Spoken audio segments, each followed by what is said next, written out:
Monday afternoon, February 12th, opportunity part of our Healthy Living, Mental Health, Good Mental Health and the Good Life Honors College Lecture Series. And we're pleased to have Dr. Rudy Dunlap to be our speaker today. I'm Dr. Mary Evans. I'm a history professor. I am part of the resident honors faculty, and I'm here to introduce Dr. Dunlap, who is a professor of leisure and sport management in the Department of Health and Human Performance, which you've heard of here on campus as HHP, and probably many of you are its majors. Dr. Dunlap's undergraduate degree is from Appalachian State University in Boone, North Carolina, and his master's and PhD degrees were from the University of Georgia in Athens. He's a mountain biker, and prior to his time in academics, Dr. Dunlap served as an instructor in the North Carolina Outward Bound School in Asheville, and he was a program coordinator for the High Rocks Camp for Boys in Cedar Mountain, North Carolina, which is a little bit below Asheville, but up in the mountains. As a professor here at MTSU, our university's very strong HHP program, Dr. Dunlap teaches courses on, among many other subjects, the history and philosophy of leisure and sport, and outdoor recreation management. His research generally explores leisure as a context for community development and social change, and it's included investigations of the social and place dynamics associated with community gardens, for those of you in ag or in landscape architecture who have interest in that sort of thing. Along with scholarly collaborators, Dr. Dunlap's newest research project examines the effects of low-impact hiking on hikers' psychological and physiological stress responses. And it's sort of along that line of research, and also with a full and very holistic understanding of the physiological and psychological benefits of sports and exercise and taking care of one's body and mind. And also, and this could be a separate lecture all unto itself, but we've had to sort of squeeze in and combine them, the psychological benefits of being in the great outdoors. And it's on those subjects that Dr. Dunlap speaks to us today on outdoor recreation and the good life. Please welcome him.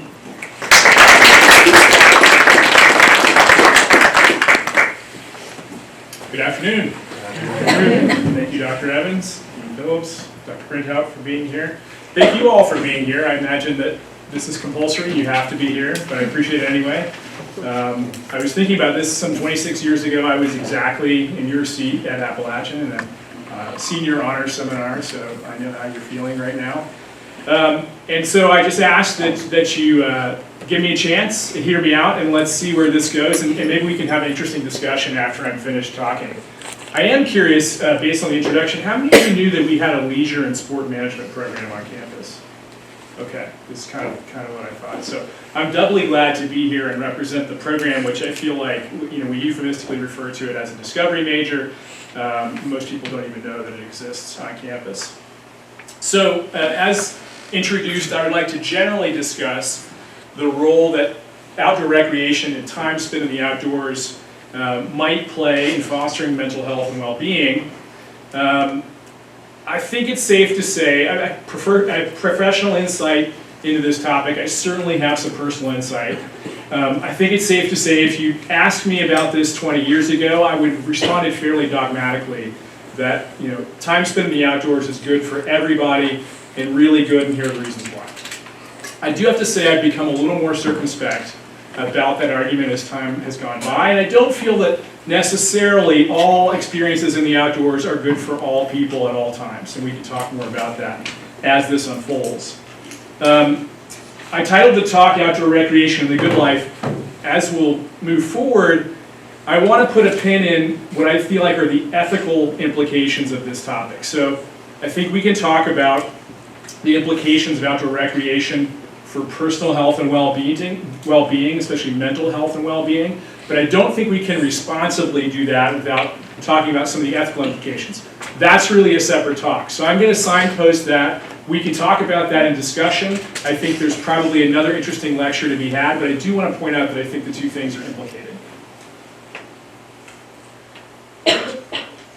So the proposition that I'd like to forward today is just simply this, that to some degree, in some fashion, recreation in natural settings contributes to, is perhaps essential to, a life well lived.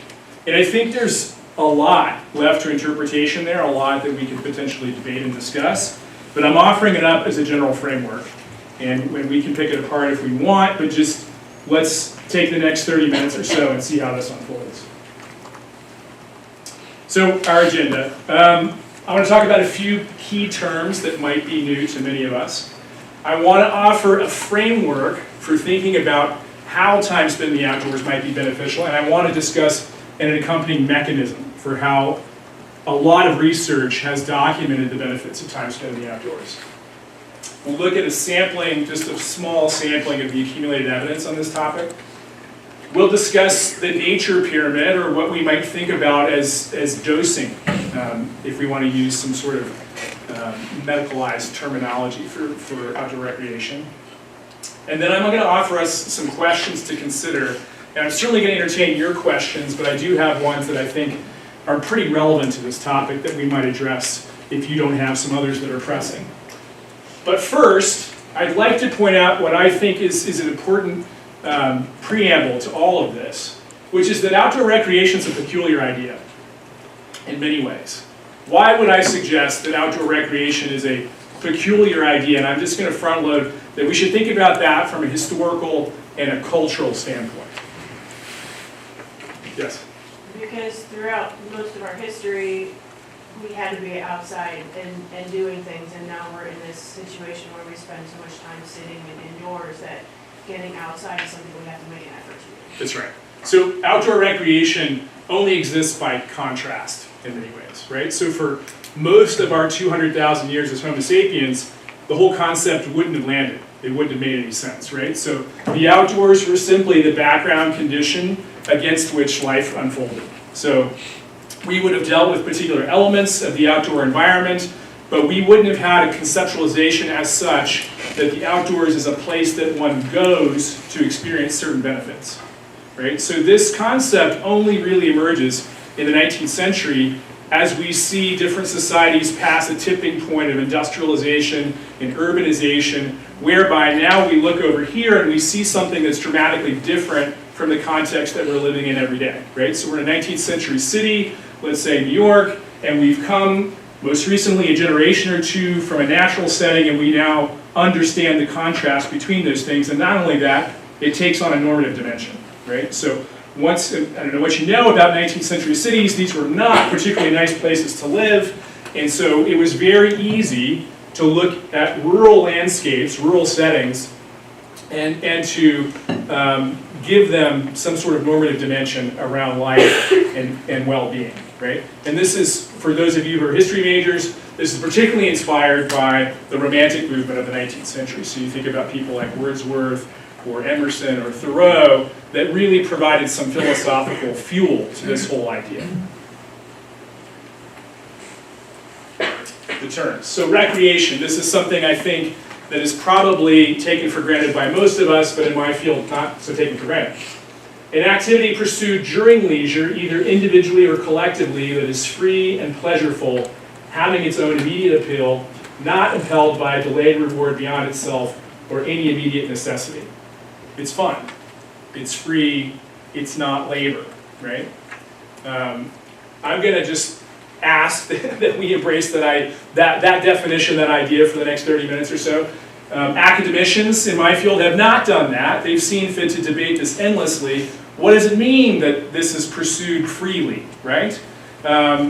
What constitutes fun? Like, what is enjoyment exactly as an experiential sort of phenomenon? We could debate all of those things, but I would ask that we just take this definition and run with it for now, okay? The outdoors. Also seemingly intuitive, right? We're indoors now. If we stepped outside into the rain, we'd be outdoors. Also, academicians have seen fit to make this difficult, right? So I think many of us would agree that Barfield Crescent Park on the south side of town is the outdoors, right? And perhaps we would agree that something like Great Smoky Mountains National Park, also the outdoors. We might also use nature synonymously with those two locations as well, right? The park down the street from me, I live in East Nashville. It's a very urban part of the region. It's outdoors. Is it nature? I don't know. I think so. How about the median in the middle of I-24 as I commute back and forth from Nashville to Murfreesboro each day? Is that nature? We could talk a lot about that, but I think we're just going to suffice right now to say that if we think about outdoor recreation, it might occur at a place like Barfield Crescent Park on the south side of town. Okay? Hotly debated. The good life, even more debated than the previous two terms. And I think I'm just opening up a can of worms by even using this term. But I'm going to ask that because we could talk about eudaimonic well-being, eudaimonic happiness, right, that has pillars of telos and harmony and things like that. We could talk about hedonic well-being and happiness, which I think is perhaps more straightforward and intuitive in many ways, about pleasure, right?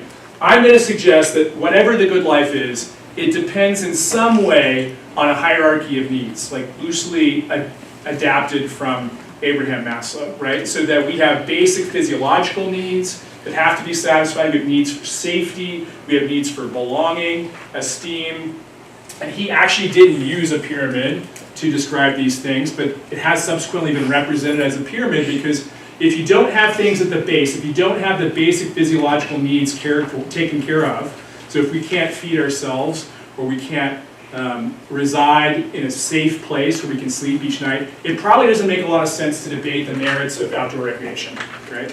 And so I think that's sort of a base assumption that we ought to operate from.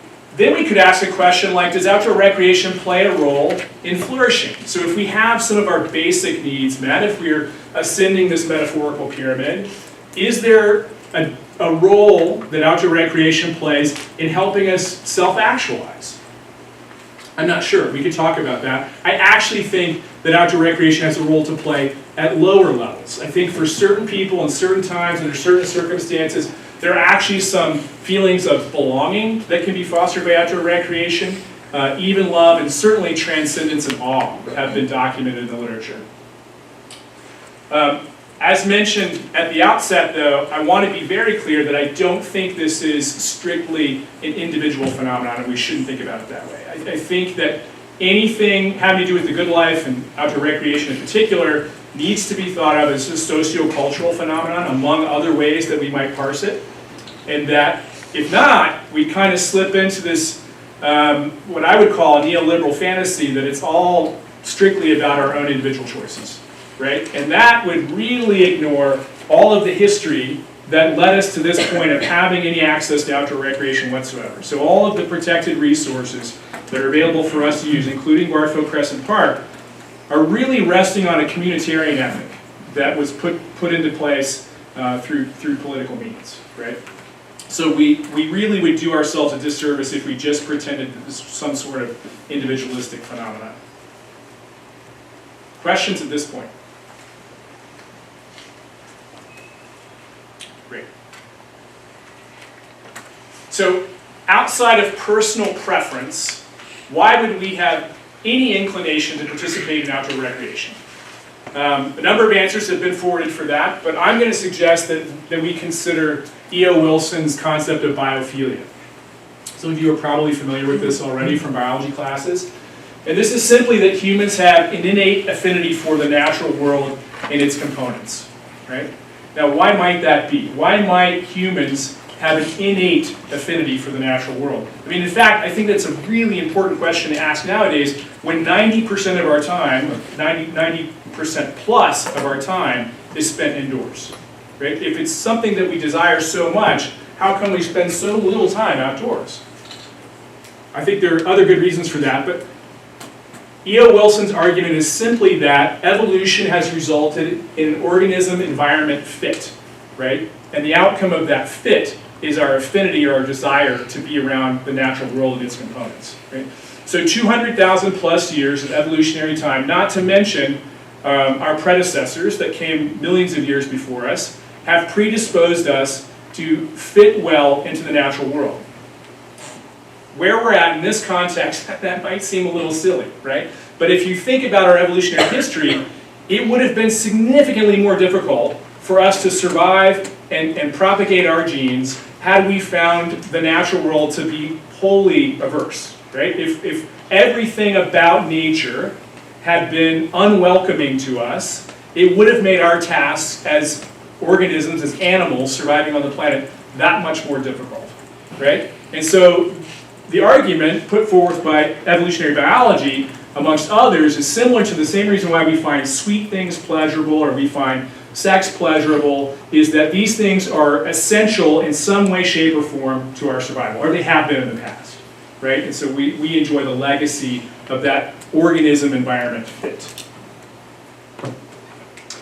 So physical anthropologists and biologists have pointed to several different things that we can consider to illustrate the prevalence or the existence of that fit. And several of those have to do with sensory stimuli and the way that we process them. So I want to talk about auditory, olfactory, and visual sensory stimuli. So one of the most well-documented is the way that birdsong affects humans and their biology. So birdsong, whether natural or artificial, and there have been a number of experiments that looked at this, especially on the artificial side, is able to lower blood pressure, lower heart rate, lower respiration, and also lower cortisol, right? Which is one of our linchpin steroid hormones that sits at the neuroendocrine, that sits within the neuroendocrine system and the stress response that we have. So, the argument being posited is that our attunement to birdsong has been a crucial survival mechanism in the past, and our enjoyment of it now, whether we actually appreciate it consciously or not, is a holdover from that organism-environment fit. Similarly, some interesting experiments have been done with fractal patterns. So fractal patterns are patterns that are similar at different scales, right? So we look in nature, we'll often see in waves, in leaves, in trees, in different living organisms as well. We'll see patterns of design that are similar at different scales.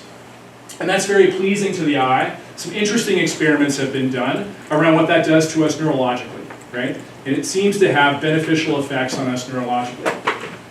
To a similar extent, spending time in the outdoors, whether we know it or not, we're consuming a lot of scents, right? And in particular, volatile organic compounds that come a lot of times from trees, but also from soil, particularly after it's rained, have all sorts of beneficial effects on our biology as well.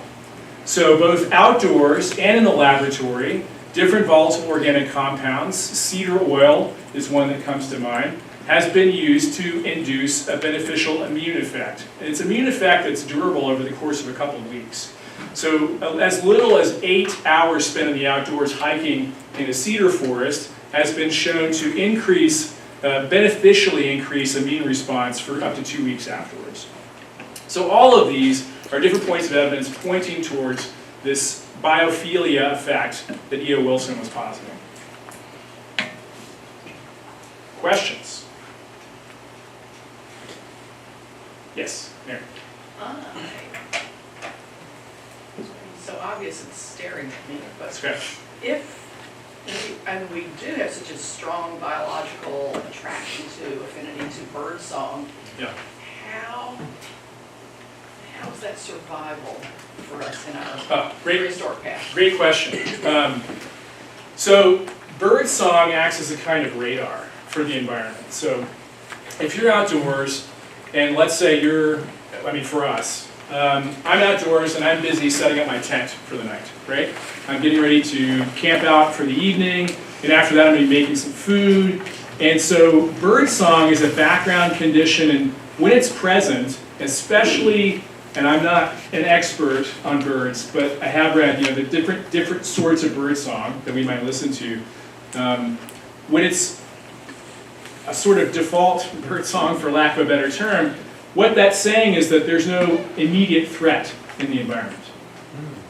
When birdsong disappears, for instance, pretty much every other animal in the forest stops what it's doing and just pays attention to the environment, right? Because when birdsong disappears, what's that indicative of? It's indicative of a threat that's imminent, right? Now, there are also bird calls that are very threat-oriented, right? Where they're talking to each other. I don't know what those particular calls are.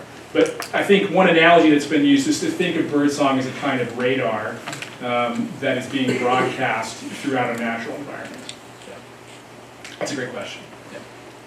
Other questions?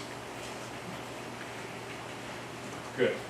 So that was our framework. Now I want to talk about our mechanism. And I want to start off by saying I'm not a biologist, and I'm not a neurobiologist, right? One of my collaborators in research is an exercise scientist. He and I have spent a lot of time talking about this. So my knowledge on this goes an inch deep, but I do know some things.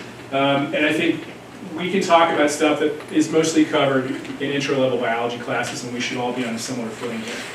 So the autonomic nervous system is going to be the mechanism that I want us to think about as providing either deleterious effects or beneficial effects for our health and well-being, right?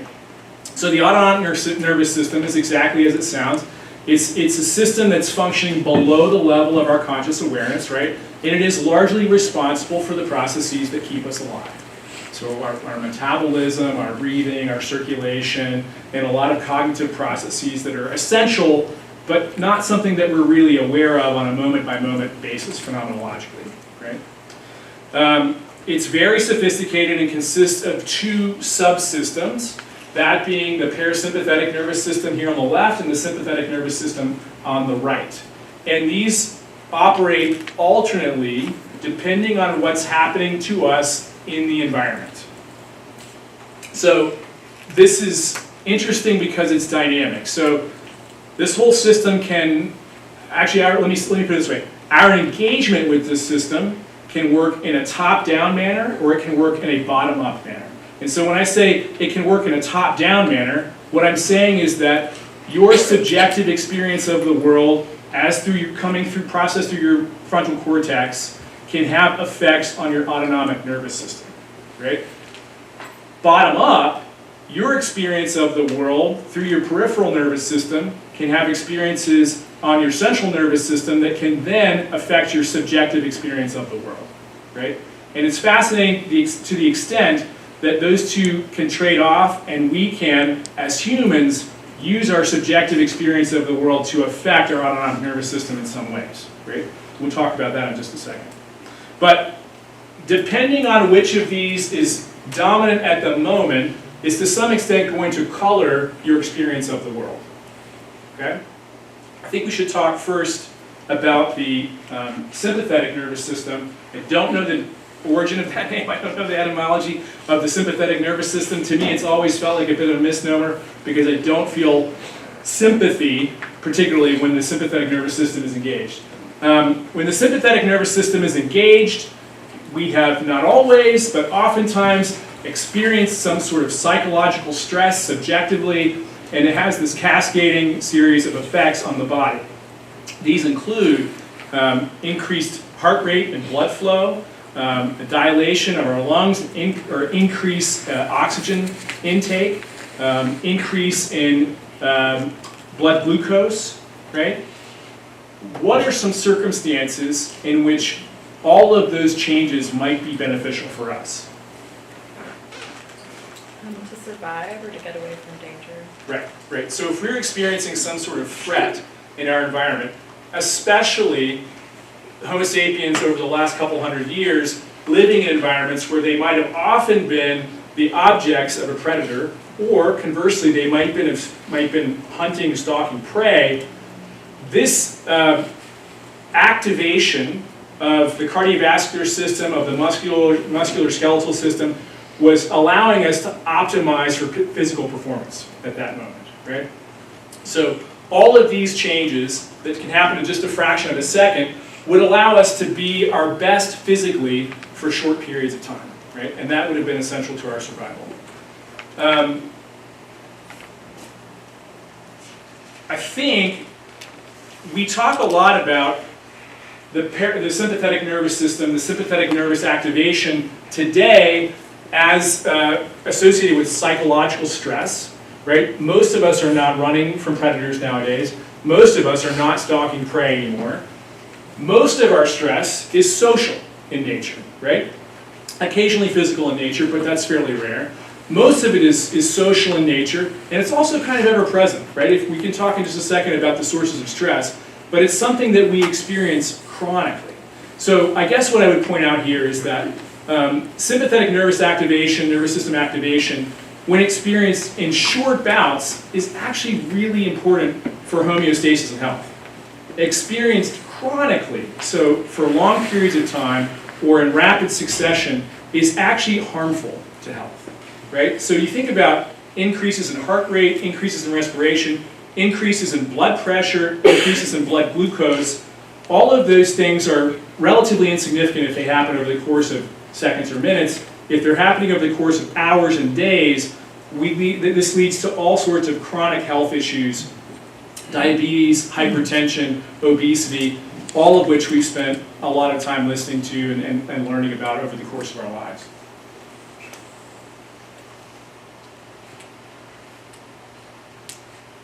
Good.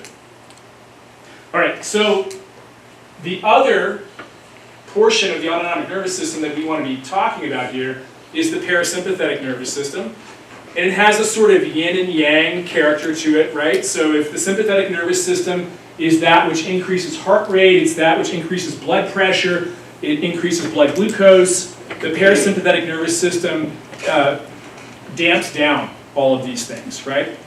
So we have a decrease in respiration, decrease in heart rate, decrease in blood pressure.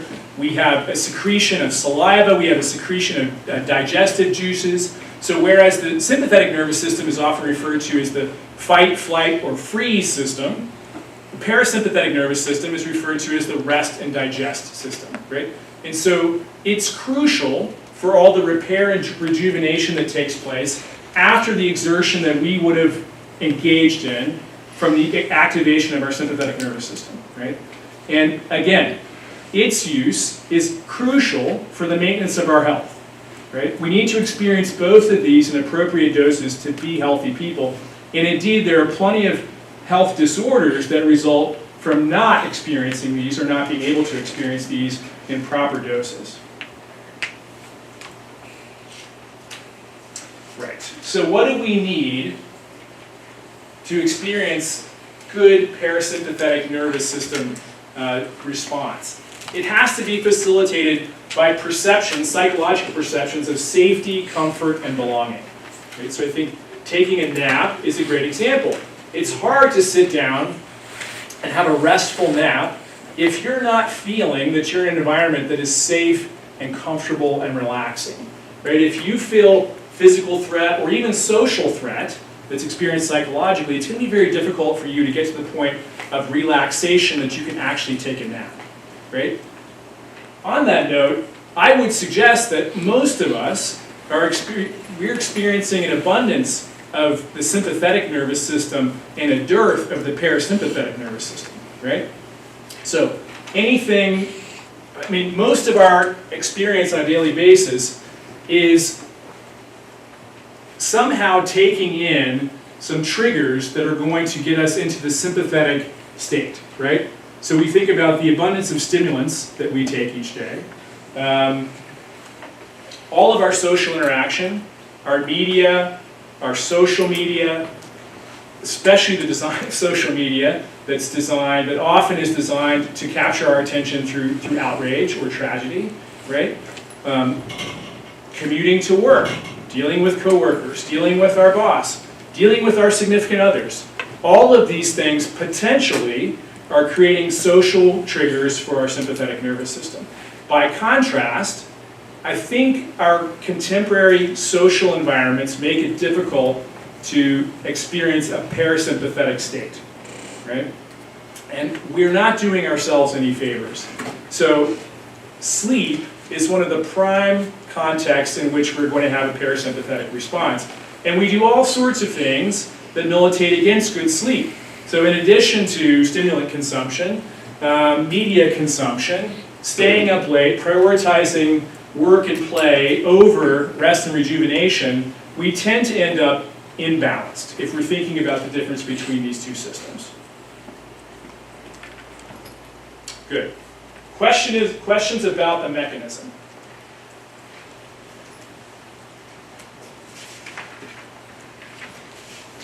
So let's look at a selective amount of evidence about the physiological effects of outdoor recreation. And so here I would like us to think about a day hike as the example for what we might consider as outdoor recreation. So something that is 4 to 5 hours in a forested setting, such as Barfield Crescent, that is not strenuous. Because one of the things that is very clear is that many of the physiological effects that we experience from being outdoors are independent of the benefits of exercise. So we can head over to the rec and get an hour of exercise 4 or 5 days a week, and there are very clear documented benefits to that, to us, physically and psychologically from doing so, right? Important that we engage in physical activity on a regular basis, but we can experience all of these beneficial effects independent of physical exertion, right? And in fact, that's what Dr. Barry and I are looking at, are some of the moderating effects of fitness on how we experience cortisol responses to being in the outdoors. So, it's clear that time spent doing something like hiking in a forested setting can reduce blood pressure, heart rate, blood glucose, and salivary cortisol. Salivary cortisol is an important indicator because it is a linchpin in the neuroendocrine system and this response to stress that we all have. It gets talked about a fair amount in popular media, so it's probably not the first time that you've come across some discussion of cortisol. There's an improved circulation of blood to the prefrontal cortex as a result of time spent in non-strenuous exertion in the outdoors. Yes? So I had a concussion back in high school, Okay. and normally they say like stay in your bed with the lights off and everything like that. Right. And that hadn't helped, and it was still like 10 weeks past my concussion. I was still doing awful. And then they suggested like just going outside and running, things like that, and it like took me away tremendously. Okay. And so that was definitely your subjective experience of the process, right? Yeah. Did they point to any other physiological indicators to say that you were doing better? Not to well, discount your experience at all, but I'm just curious. I've had 9 concussions, so like, Oh my I'm gosh. on like the last straw of that. Okay. But these last couple have been the worst, and they found that I was taking a really long time once I got to like 5 to like really recover, Mm-hmm. and then I got to like 8, my 8th and 9th, and I recovered so quickly with spending more time outside and just laying and things like that. Okay. Which Very is not, interesting. not normal. It's the more you get, the longer they take, Okay. which is what we had seen through 1 through 7, but then 8 and 9 were like super fast because that was what we're doing. Okay. That's fascinating. Yeah. Thank you.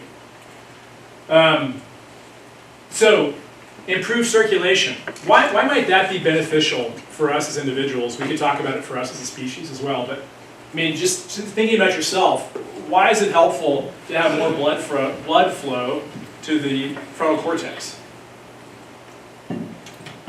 Yes, ma'am. That's like apart from the limbic reactive part of the brain, it's the part of the brain that keeps us kind of centered and thinking rationally. That's it, yeah. It gives us more of an opportunity to use that rational reasoning part of our brain and to not turn off, but turn down the volume on the limbic system, right? Good. Interesting studies coming out of Japan and Korea have found that time spent hiking in forested environments have really beneficial effects on our immune system, right? So, in particular, NK cells, natural killer cells, which are part of our innate immune system, that effect endures for several weeks afterwards, just from one bout of time spent hiking in the outdoors. Not surprisingly, there's psychological effects as well, right? So research has documented, and some of this is coming out of the University of Utah and David Strader's lab there, lower perceived stress as time is spent outdoors, even short amounts of time, less than a day, improved concentration, and enhanced creativity, and it doesn't take much imagination to see the connection to the previous slide and how those physiological effects produce some of these psychological experiences.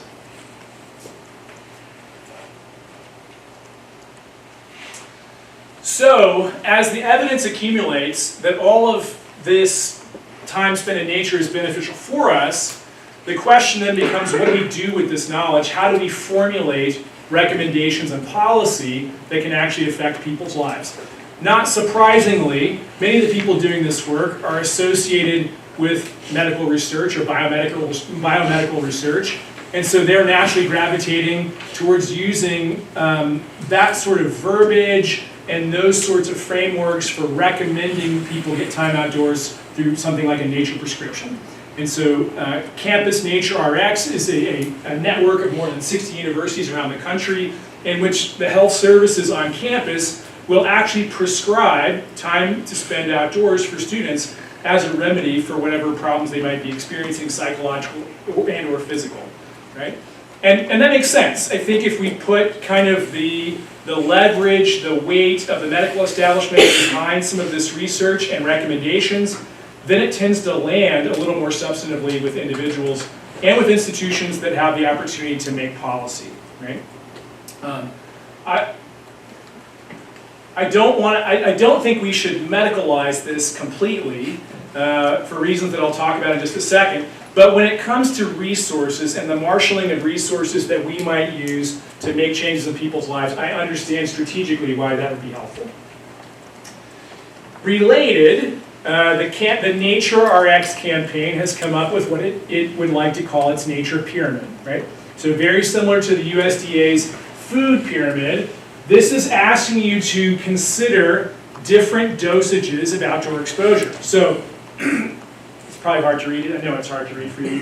From there, daily, it recommends 30 minutes spent daily in some sort of natural environment that's easily accessible to you. So walking around campus would count here. Taking a walk in your neighborhood would count. Even in the most urban environments, there are some natural components. Weekly, as in once a week, 2 hours per week, in something that is a more consolidated natural environment, such as a park, right? So your neighborhood park would count as that. Monthly, for 5 to 8 hours, somewhere in there, you would want to spend time in an immersive natural environment, right? So one in which human-made components are less visible or less obvious, and where nature is predominant. And then once a year, you want to spend some extended amount of time, several days, in an environment where human society is, from a perceptual standpoint, absent, right? So here we would think about going on a backpacking trip in a wilderness environment. Now, that's not accessible to everybody, and it's certainly not attractive to everybody. So these are recommendations. I think in some ways they're a little bit blind to the context in which many people receive them, and I do think there are certainly ways that we can adapt them and make them more accessible for everybody. But I think there's some logic behind this, and these are certainly aspirational. Questions about this? Good. Okay. I do have a question. Yeah, please. They're recommending like longer times for infrequently. Is there any, like you said, just a brief time can have weeks of effect. Does the effect of spending a longer time seem to last longer? It is additive, yeah. Right, so I mentioned David Strayer at the University of Utah. His laboratory takes students on 3-day experiences in southern Utah. And they've looked specifically at this issue of how does the effect change over time. And there tends to be some sort of threshold that's crossed after, I mean, it seems too convenient, but after the 24-hour mark.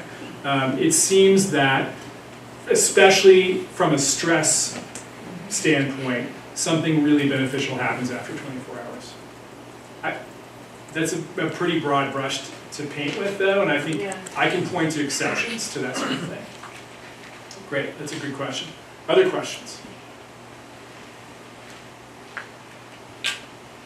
So what did I leave out? I left out fun, first off, and that's not trivial, right? I mean, I think all of these recommendations have to be consumed with the understanding that some people, when you place them in an outdoor setting, are not having fun, right? So my experience professionally, before I came back to academia, was working with young people, some of whom had freely chosen to spend time in the outdoors, some of whom had not, right? So none of the beneficial physiological effects or psychological effects that we just talked about are going to be experienced by somebody who is in a sympathetic state because they find the outdoors to be a very hostile place, right? So fun is an important component of all of this. And the facilitation, the programming of time in the outdoors is crucial to people's experience of it. We could talk about urban planning and the role that it has to play and why some cities have so many more opportunities for people to experience nature, whereas other cities do not. We could talk about nature as therapy. Indeed, it is being used as a therapeutic intervention where interfacing with nature is the point of what we're doing. It's not a background condition. We're not taking you rafting to teach you how to raft. We're taking you into the outdoors to experience the outdoors deliberately. There's been some interesting research on the emotion of awe and how it is experienced and what its beneficial effects are. We could, of course, talk about the economic benefits of outdoor recreation and time spent outdoors, but I'm not sure that's terribly interesting for today.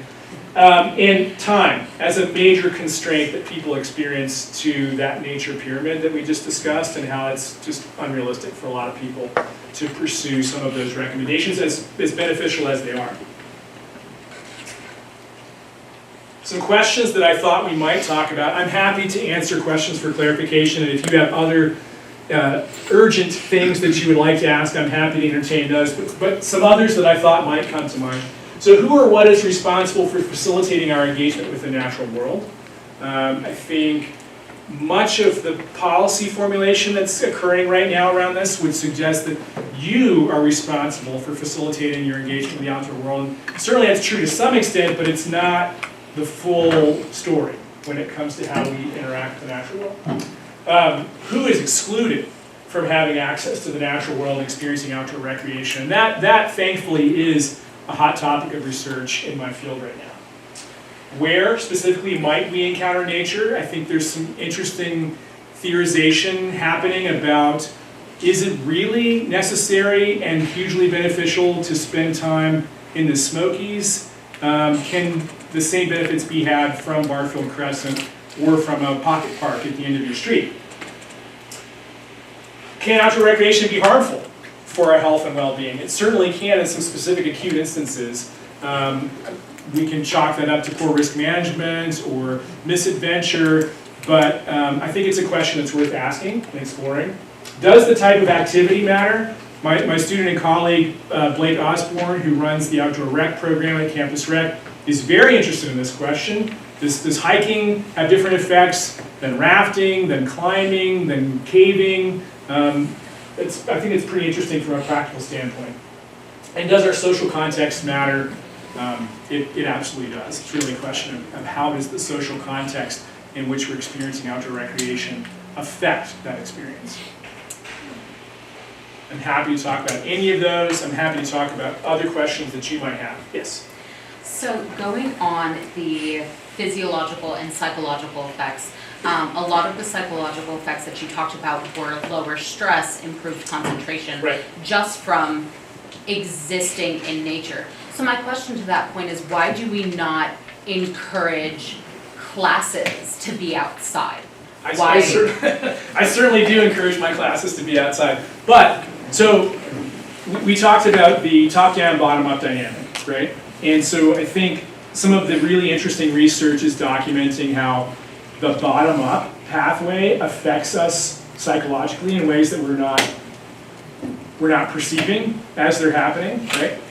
Birdsong being a great example. So some of those studies have looked at differences in performance in classrooms where we have birdsong playing as opposed to those classrooms where we don't, right? So our psychological state is being affected by environmental cues that we're not aware of, right? At the same time, it does work the other direction, and so when we take people into the outdoors who are deathly afraid, I mean, I remember a kid who I had an outward bound trip for 28 days who was from urban New Jersey, and he was certain that he was going to die while we were out there, right? Not because of our negligence, but just because the outdoors was so menacing. So he wasn't experiencing any of those beneficial psychological effects, and that was largely because of the the framework that he was imposing on his experience top down. Does that make sense? So I have often taken my classes into the outdoors, especially small seminar classes where we can sit. Some people are not thrilled about that. They don't want to get dirty, right? They don't want to sit on the hard ground. They're afraid of bugs. And so all of those things are distracting from my intent as an instructor, and they're also degrading their experience. So part of the education process in the outdoors is simply making people comfortable with the environment. And happy to report that student from New Jersey, after 4 weeks, was much more comfortable in the outdoors. I'm not sure that he was readily seeking out those sorts of experiences on his own afterwards. But I feel like that's a roundabout way of addressing your question, but simply taking students outdoors to have class is not necessarily going to be beneficial if we don't deal with people's, I think, real and legitimate hang-ups about being in the outdoors. Yeah. Dr. Fractal. It seems to me that logically, this also is a natural environment. Sure. Right? We humans have created it. What is it that distinguishes this as a natural environment versus the kind that you're talking about? Yeah, great question. I think it's the 200,000 years of time spent in the outdoors, right? I mean, this is, as much as this is human created and a part of our life world, it doesn't resemble in the least the environment in which we spent those 200,000 years. Never mind our human ancestors who came before us for millions of years. Which is not to say that both cultural and physiological evolution are not still doing their work, right? I mean, certainly so. I think the reason that a lot of young people are terrified of the outdoors is because there has been a cultural evolution that has taken us away from the outdoors and sensitized us to think that it's a scary place, which it certainly can be, right? I mean, the whole field of risk management and outdoor recreation is prefaced on the fact that some bad things can happen in the outdoors if you don't manage them properly. But yeah, that would be my argument, is that 200,000 years of evolutionary time. Yes, Dr. And I'll Evans. just throw out that, all the stressors that we had associated with COVID, that having a lot more of our classes outside was one of the blessings that COVID brought to us here at the university. Absolutely. We just did a lot more of that, and we should do more of it. Agreed. But it really was kind of wonderful, and it's tough from, you don't get to have the screen up, and here's things you can't do technology-wise, but that was helpful. I would contend that we could build some outdoor classrooms, right? So you could build some facilities that would make it easier for us to do this in an outdoor environment. And certainly, so actually they exist here in the States now, but in Germany for many decades there have been outdoor schools that run all year round, regardless of the weather. And of course they have some facilities on days when it's raining. But the general ethos is we're having class in the outdoors regardless of what's going on. I think going off of that too, like in middle school and high school, there would be classes occasionally where like you'd go outside if it was a super nice day. Yeah. But obviously there are kids at that age that aren't ready for that to actually listen and things like that. But I think that at a college level, like if you know you're not going to be able to do that, either want to find coping mechanisms or find a way like to get back on track. And it would be a different environment, whereas it would be like in the younger ages. For sure. And I think as an instructor, I want to try to meet people where they're at, right? And rather than force this down their throat and tell them this is going to be good for them, I want to create an environment where they can experience the benefits even if they're a little less comfortable with it initially. That's a good point. We talked about constraints, maybe economic constraints, Yeah. or just not having time to get outside enough. Is there benefit to bringing nature inside, like having lots of houseplants, opening the There door, is. letting more natural light in? There absolutely is. So all of those things are beneficial.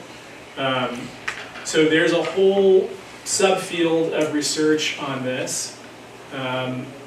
Kaplan and Kaplan are the names. I don't remember the first names. And this is work dating back to the 70s, I believe, about environmental design and attention restoration and how environmental design has all these beneficial effects even when we're indoors. So the the scenes that we have to look out, the amount of natural light.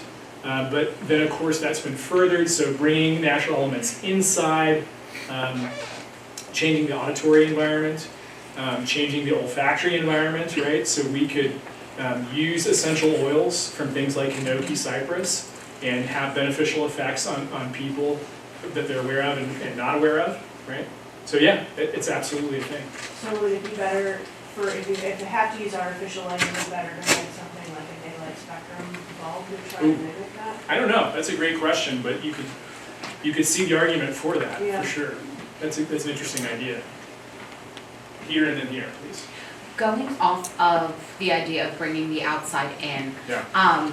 I've noticed, at least just on campus, there seems to be people more open to the idea of having plants than going outside. And going off of your previous point about cultural changes, why do you think culturally the outdoors has become such a stigmatized or scary place?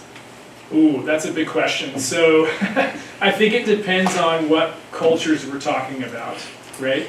So I take students to Argentina every March, and the outdoors is not stigmatized at all, right? And much of life is lived in the outdoors. Even in cities, much of life is lived in the outdoors. So I think we really have to be specific about which cultures we're talking about, but I think it's really important to point out that there's certain groups of people for whom the outdoors has not been a safe place for a long time, and there's a lot of cultural legacy surrounding that, right? So if you're a person of color in the American South, the outdoors has been a place where you were under threat for generations, right? And the legacy of that should not be ignored. But I do think, I mean, we are now an urban species, right? We're a majority urban species. So some of this is just about lack of interaction, right? I mean, lack of exposure, I think, can breed suspicion. So the less time we spend outside, I'm hypothesizing here, I think the more threatening it might seem. Yeah. Dr. Brown? So I had a similar question about bringing nature inside, and I'm thinking about work context or classroom context. And we could do things like, instead of these bare walls, have natural environments. Sure. But it seems to me that, or we could reorient so that you're back there talking, Right. but you know if that was happening, we would be distracted by things. Or if things were live in our environment, we would be attending to that, be distracted. Yeah. So there's kind of a balance you'd have to. Sure. manage. Sure, and I think you'd have to overcome the novelty factor, right? I mean, most of us don't spend time fixated on the houseplants when we're indoors. You do when you buy them, right? And you do when you need to take care of them, but otherwise you're attending to the rest of life that's really demanding your attention at that point. If we did a radical makeover to the room, it would certainly get our attention for several weeks, but then we move on, I would hope. I saw a hand back there, yeah. Talking about kind of, I guess, generational is the word that I can think that you're talking about, and culturally, like the perceptions that we have. Wouldn't it, I feel as if like there's even tiny cultural differences here, like in the South versus big cities like New York. Wouldn't it just be personal experience then instead of past generation? A personal experience that is strongly colored by your family and their legacy and their cultural roots, and depending on your context, the particular culture that you find yourself in, right? So if you're in the city, in New York City for instance, what neighborhood are you in? What sort of access to resources do you have there? How many generations has your family lived in that environment? And what's been their experience with the natural world? So yes, certainly personal experience comes to play, but we could pull up the social ecological model, right, that nests the individual inside of several larger systems, diagrammed as concentric rings, and think about how all of those things affect individual dispositions and preferences, for sure. I feel like, yeah. As I came down here, I'm from Illinois, I came down here obviously for school. It's a lot different because when I'm in Illinois, we're in the very midst of the country and we're always outside. Everyone, Mm. all the kids are always outside. Like there are so many classes that are being taken on walks. Our gym classes are always outside. And then like I came here and it's not always like a whole outdoor Right. thing. So it's just based off of where you're at and how you grow up too. Yeah, for sure. And now I feel like, we should have gone on a hike or something instead of me standing up here and just chatting. Yes. Do you think the fact that people do not engage with the outdoors could be potentially also affected with the fact that socially we're progressing to removing third spaces from people, as well as adding a lot of like anti-homeless things which affect people that want to be outside in general? That's a really interesting question, right? Because a lot of public outdoor spaces have functioned as third spaces traditionally, right? So parks and squares in cities and towns would be great examples of outdoor third spaces. And different cities have different track records of providing those things and managing those things. I think there's something to that, right? To the extent that we remove public outdoor spaces, we're now removing access opportunities, especially for people across the socioeconomic spectrum. Yeah, it's a great question. I'm not sure if there were other hands. Great. I think we're at about time. Dr. Evans is.